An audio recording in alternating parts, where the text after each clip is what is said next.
You've written extensively about community, business as well, race. Why is it still uncomfortable for folks to be able to discuss topics like this? We only know what we know, but we know what we feel. It's uncomfortable when you start moving into a space where you may not have all the information, but you feel what you've been taught. You feel what you've experienced. That's why I often ask people, how did you get here? Yeah. I've had some people who have vehemently disagreed with me share with me their journey, and you can see why they got to that point. Right. And maybe I was the first person who said, maybe you should see this from this perspective. Yeah. Here's why I feel the way I feel. And my passion is very simple. I want everybody to win. I think everybody should be treated with respect and have the opportunity to thrive. And that opportunity means having fresh food within a reasonable distance. It means having health care at a reasonable distance. It means having good schools. It means having safe neighborhoods, right? I think everybody deserves that. Yeah. And so what can we do to ensure that people do that as opposed to trying to use their SNAP benefits to pay for tax cuts instead of ripping people off the street who have traveled hundreds of miles to come here for that opportunity. Instead of ripping them and their families apart, why are we not nurturing them and providing them a path to citizenship?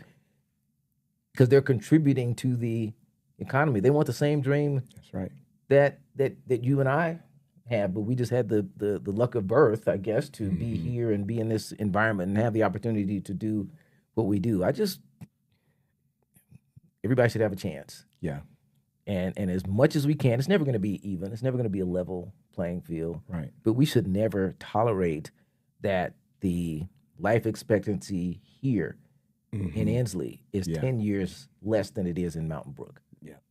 Yeah. We as a people should not be tolerating that. And I mean, we as Americans That's right. should not be tolerating that. And we should be doing everything we can to ensure that a child born in 2026 in Ensley has the same opportunity to thrive as a child born in 2026 in Mountain View. Yeah. Yeah. What happens when communities lose touch with their history? You don't know where to go if you don't know where you've been. And that's why I'm a big believer in history. I think as a nation, it helps us to know most of this stuff isn't new and where it came from. Social Security didn't always exist. Yeah, that's exactly right. So find out why it was started and what was the original purpose. Healthcare, all these things are new and they've happened in the last 100 years. Some of them even less than that. If we don't know what we did, then we're doomed to repeat some of those mistakes. And I write I do a newsletter that I publish every week. It's free, called The Barbershop. You can Google it and sign up for it. But I have a section there called This Day in Our History. And I don't consider it Black history, consider it American history. And I don't do the obvious. I don't do Martin Luther King's birthday or this. I try to find people that we weren't taught in school. As a matter of fact, I'm working on a book called 365 Things We Weren't Taught in School. Because I've done so many of them. I'm like, man, and this week wrote about the first commissioned officer in the U.S. Navy, Black commissioned officer in the Navy.